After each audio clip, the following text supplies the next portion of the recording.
Phil Barrar and Dave Fortin. Welcome to Listing with Leaders. You guys have a company that's pretty new. It's called FutureMoney, and it can be found at futuremoney.co. And it has to do with helping parents invest money to create generational wealth for their kids. Did I get that right? You absolutely did. We're in the game of building financially inclusive products and trying to make an impact in people's lives. And we think the best way of doing that is by getting people started early. So we've created this mobile app to help parents do so. Well, you all know about the rule of compound interest, and if you can compound your investments over a long period of time, you can make a lot of money. And that's the secret. The trick is actually something that we talk about a lot is we take an example so make it relevant for people and easy to understand. If when your child is born, you put $10 a week aside from the age of 0 to 18, and you never put another dollar in after that, by the time that child reaches their retirement age, that could be $1 million plus head start on their retirement. And that's just assuming the 8 to 10% historical returns of the S&P 500. So we're not talking about anything out of the norm there. That's really just what the historical rates of the US equity markets have been. So tell me a little bit about your backstories. Dave, why don't you tell us a little bit about your background. Sure. So I'm born and raised in Montreal in Canada, graduated from McGill with a degree in finance, started working for a fairly traditional asset management firm, worked my way up there from an analyst to portfolio manager, eventually entering the C-suite there. That's when actually I met Phil in about 2015. So he had the idea for a previous company that we actually worked on together. And me in my capacity at that firm and him in his capacity with that startup, we started working together on something that became called Mocha, which was the third largest roundup to invest app globally. So we operated in Canada, and then we ended up expanding into Europe as well. So we worked together there from 2015 to 2021, when we ultimately sold that company to a publicly traded company. Both stuck around with the acquirer for a few years. Phil left a little bit earlier than I to get started with FutureMoney, and I joined him shortly thereafter. What about you? What's your story? My story, where do I start? Originally born in the greater Boston area. I moved up to Montreal back in 2008 to go to university. I just found that the cost of living and the cost of education in Canada was too good of a deal to pass up. Ended up falling in love with the city afterwards and stayed in Montreal for about 13 years. After university, I went straight into entrepreneurship. So I started my first company doing patient care reporting for ski patrollers. Quickly learned the difference between self-employment and building a business. It was a small total addressable market. It's a slow sales cycle, a non-revenue generator, but we built a fantastic product that had a massive impact on people's lives. Ultimately ended up building my second company, restaurant discounts during off-peak hours, sold that one back in 2015, and then decided that I wanted to dedicate my career to building financially inclusive solutions. So as an American living in Canada, I had access to products that my Canadian peer group didn't have access to. And I went from being a broke student to a bootstrapped entrepreneur. I became really good at personal finance management. I decided to jump into the space, and I founded the company that Dave was talking about, Mocha, to help people start saving and investing through the small action of taking spare change and putting it into an investment account. We saw a great deal of success there, close to 1 million users on the product before we ended up selling back in 2021, and then ended up as Chief Innovation Officer at a publicly traded company. Completely different pace than it would be building early stage mission-led fintech products. It was a great experience understanding the different dynamics of publicly traded companies versus early stage venture-backed businesses, and then decided to leave my earnout early to start this new company that we're talking about here today. Wow. When you left your earnout early, that means you left money on the table? We could put it that way, but I think the opportunity at hand is a really unique one. And I think it's a good opportunity regardless. How long has FutureMoney been up and operational? Yeah, we've been up and operational. I would say we started on the idea February 2023. So it's been just over a year that we've been working on the concept. And we've been live in market for just under 6 months now. We're taking the same playbook that we utilized to build a successful fintech in another market. We're using that same playbook to accelerate here. So last time it took us 2 years and over $1 million. This time it took us 6 months and $500,000 to be able to do it. So that experience definitely counts for something. Absolutely. What does it get you guys up in the morning to go to work? You're living, what, 200 miles apart? What does it get you up and motivated to do this work? The first thing that gets me up in the morning is my kids. No. It applies in more way than one. Yes, it's them I'm hearing from, and that's who wakes me up to take care of them first thing in the morning. But with our mission with Future Money, we're trying to help parents out there. It can be confusing to know where to start. As a parent, I feel that drive to do something to put my kids on the right path, in terms of their education, in terms of in making sure that they're financially stable, that they're going to have a good future. I feel that pressure to provide for them, and they're only 10 months old. A lot of those education considerations are further down the road. But our approach with Future Money, I think, is one that's really powerful.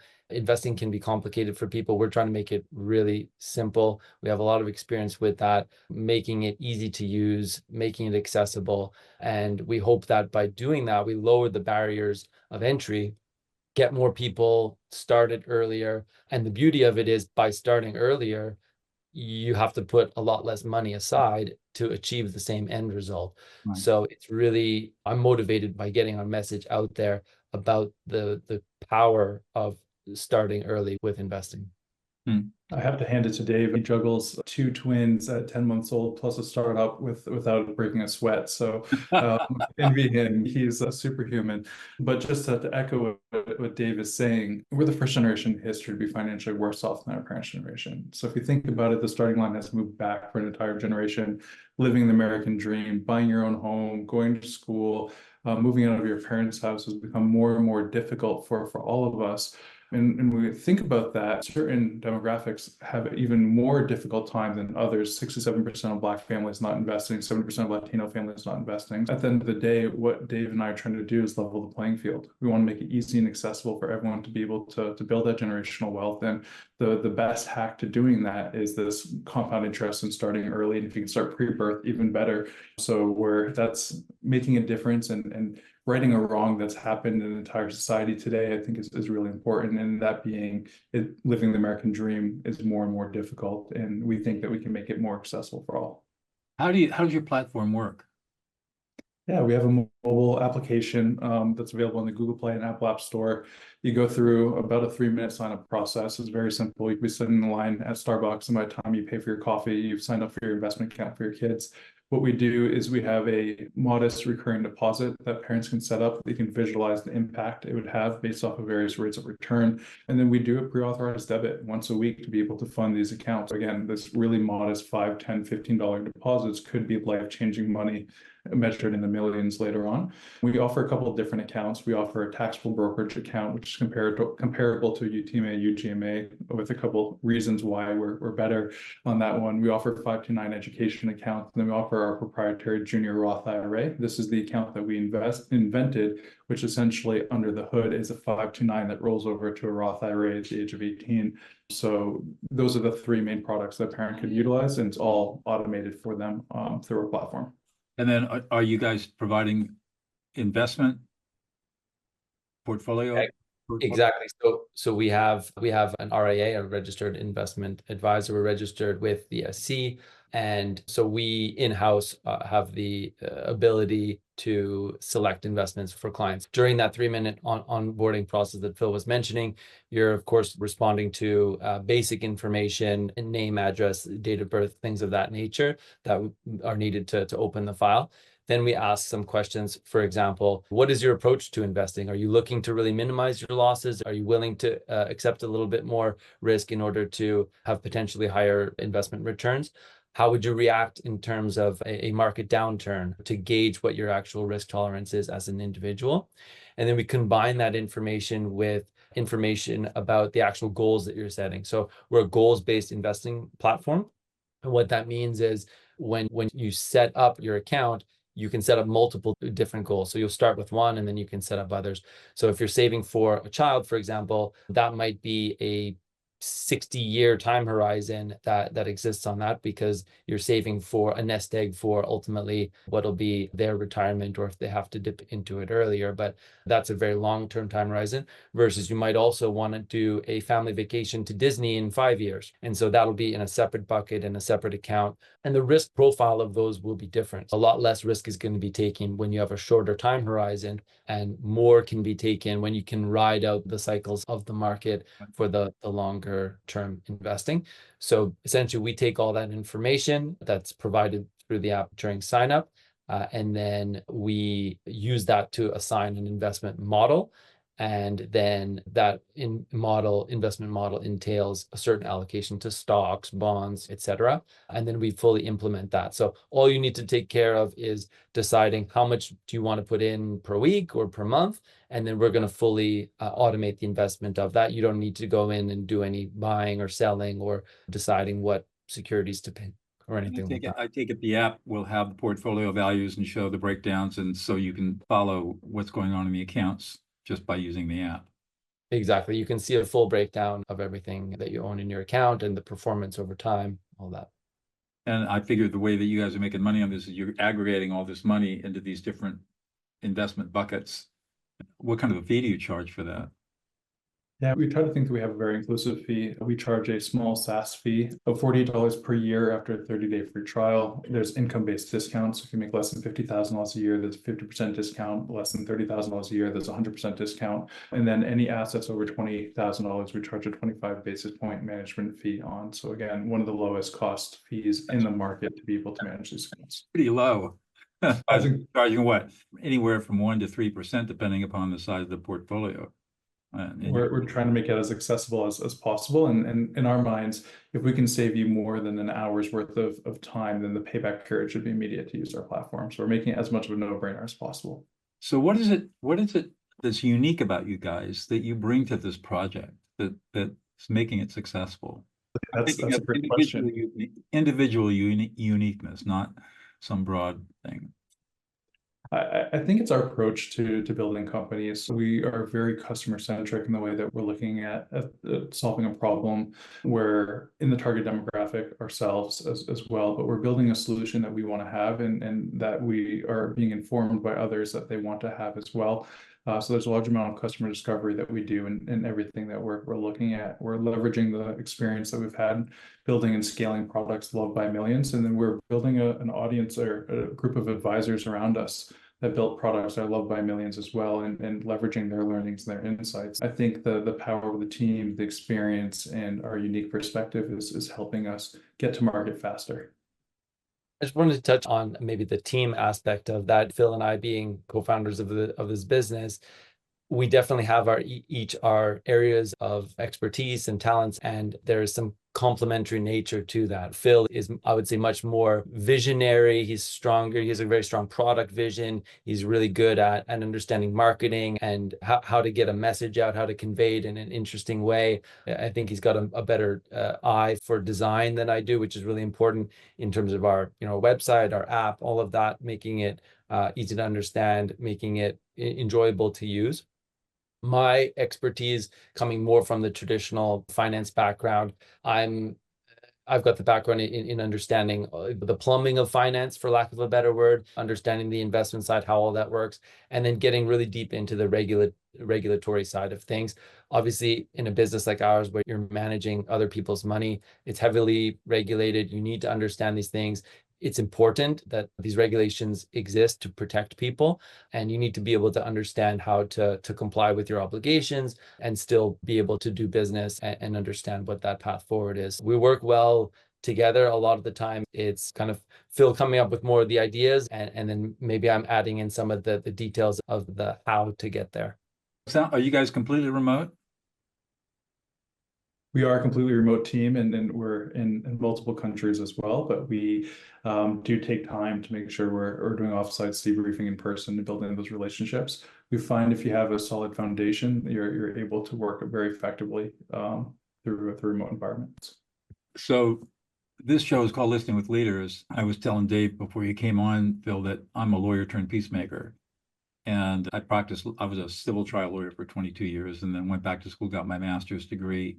in peacemaking and conflict studies, and in 2000 left the practice of law to help people resolve conflict. And today, what I do is help people prevent conflict. And the promise I make to my clients is you'll never have a fight or argument again with anybody once you master my skills. It's your spouse, your kids, anybody, it doesn't matter. You just completely eliminate fights and arguments. And the key to it is learning how to listen. And I'm just curious about how important listening has been in both of your careers. Dave, do you want to go first or want me to go first? No, just a bad joke. So I'm a dad now, so I get to make dad jokes, right? It's of course something that I've always found to be really important in the context that we have right now. We are a very small team, and we don't have a large managerial structure. We don't have, either of us, a lot of people reporting to us, but certainly in the past and in our previous organization where we had, I don't know, at one point, Phil, 100 people, something like that, close to it. It's really important to be able to get everybody aligned on the same path. And you can do a lot of communicating outbound about what the vision is and where we're going, and all that is important. But it's just as important to listen to the feedback that you're getting from the people in your organization about what their pain points are, in doing their day-to-day, and you'll uncover a lot. And in our case now, it's really a lot about listening to our end users, right? Our clients of our business. When they're facing an issue, that's something that's critically important for us to address and to prioritize. So it's something where I don't think either of us view it as we're just going to plow ahead with what our preconceived notions are. We really want to be hearing from our community and those who are using FutureMoney and who are interested in FutureMoney to understand how we can really build this to be something that's even more useful and more valuable to them. Doug, I think you talk a lot about empathetic leadership and the ability to understand the needs of others and being aware of their feelings and thoughts. And for us, we find that listening is the first step to doing all of that. We have to understand where people are coming from, aligning their incentives, and making sure that everyone's motivations are pointed in the right direction. We do a lot of that internally with the team by aligning the mission. For us, it's why are we working on what we're working and what are we trying to achieve as a group, and making sure that we can have the tough conversations, but knowing what we're driving towards. And as Dave was mentioning, with a team of 100 people before we're acquired, 400 people post-acquisition, that's a lot of understanding where people's needs are. So how to get all those together in the most effective way possible, but in a very human way, I think was something that we did quite well. There was a high level of retention with our teams, a high level of productivity that we've seen. And that came through a lot of those one-on-one conversations, employee surveys, sitting down and really getting to know the human and essentially being effective with that strategy. I'm curious if you've had any negative experiences with people who have purchased the app and been unhappy about anything. Yeah, absolutely. When you have 1 million users with our last product, there are definitely people who were unhappy with that. Some of that just came down to communication. Some people thought that the spare change that we had was coming out of thin air and that we were gifting them spare change. And they were upset that they had to use their own money to be able to manage the roundups. The different people are in different financial situations. And sometimes when someone's living paycheck to paycheck in our app, the deposit schedules don't align with their payday schedules, it made it difficult, and accounts were overdrafted. Being empathetic to their situations, negotiating contracts with banks to be able to leverage lower fees for overdraft charges and be able to manage that was important. Yeah, we definitely had some negative situations, but nothing too dramatic, I would say. Well, that's good. And how do you anticipate with FutureMoney? Are you guys thinking about how we're going to deal with disgruntled customers? Yeah, I think I'll jump on this one, Phil, and then maybe you can fill in afterwards. But already we have a pretty robust support system, which is primarily chat-based, knowing that our audience really prefers that medium as a means of communication, so that when something should occur, then they can just send either an email to our support email, or they can send us a chat, and then we can get back to them and we can prioritize that quickly, and then there's a record of all of that. We're today doing a lot of customer support on, I would say, more basic issues. Being an early stage, sometimes there are error screens that pop up or things like that that you need to work through, just technical issues. And our team, I got to give our technical team a lot of credit that they're really motivated to resolve those things, and we've seen really good turnaround time on resolving those. But I fully expect that, I was mentioning market cycles, as we go through several market cycles, there are always downturns. And when there are downturns, clients inevitably will, have some negative feelings, some concerns, some fears. And that's totally makes sense. It's a human experience, right? And so they will reach out. And that's a really important moment for us. I think, going back to your point about listening to them, not to invalidate their fears and kind of brush it aside and say markets always recover, whatever, but to listen to what their concerns are, and really empathize with them, and do our best to educate throughout that whole life cycle, when they're onboarding, throughout time. Financial education is something that is sometimes not where it should be. There's a lot of, so I saw financial literacy news recently that said about 2/3 of Americans could not pass a basic financial literacy test. And we understand that folks may not be, let's say, experts in investing, and we don't think that they need to be, but it's part of our role to work with them when there are ups and downs of the market, and even just to set expectations. At our previous company, we would sometimes have people writing in to say, why hasn't my money doubled over a month? And they just came in with a certain expectation that was not reflective of reality. But you just have to work with them and do your best to educate them and to get them to understand the value of the product. And obviously, we take our learnings from any points that we haven't been sufficiently clear on and iterate on that as well. You guys have both mentioned empathy as being a key component to what you're doing, and I want to reinforce that. And empathy really, and Dave, you were talking about invalidating people. The most basic form of empathy is validating somebody else's emotions. And what I teach is a skill called affect labeling, where you're literally reading the emotions of another person and then reflecting back to them what they're feeling. You're angry, you're pissed off, you're frustrated, you're scared, or whatever it might be. And this is the fundamental skill that, for example, in the prison project, we use to help people in prison stop prison violence, because the biggest need people have more than anything else is to be heard at a deep level. And if you can listen to them and make them feel heard from their frame of reference, all of that anger goes away almost instantly. And now you can sit down and they're in a mode where they can listen to you and learn. So think about it. You're already both really big into empathy. Think about how, as you grow, having a customer support system based on empathy, validating emotions, as opposed to just fixing problems, might really set you apart from everybody else. Something to think about. Absolutely love that. And I would just double, not just customer support, but also product experience. Making sure that they're feeling fantastic going through that, and understanding the feelings that someone may be going through, whether they're nervous or concerned or feeling great and happy, to be able to build that out. Right. Okay, a couple more questions and we'll wrap it up. Phil, what's one thing about yourself we'd never know about unless you revealed it to us? That's a great question. I am probably the world's pickiest eater. I have the palate probably worse off than Dave's twins at 10 months old. You can give me chicken nuggets and French fries and I'm happy. So yeah, I'm a very, very picky eater over here. I would never know that. How about you, Dave? What's one thing about yourself we'd never know about unless you revealed it to us? Trying to think of a weird fact. When I was in university and business school, was part of an inter-university competition. They did case competitions and stuff like that, but they also had a sports competition, and I was on the dodgeball team. So I competed for my school in dodgeball. I haven't heard about that since I was 8 years old. Good for you. You wouldn't know that I'm a jazz violinist unless I told you that. So, Nice. gentlemen, it's been a real pleasure chatting with you today, and I wish you the best of luck in your new venture. It sounds like you're doing some great work in the world. Thanks so much. Thank you, Doug.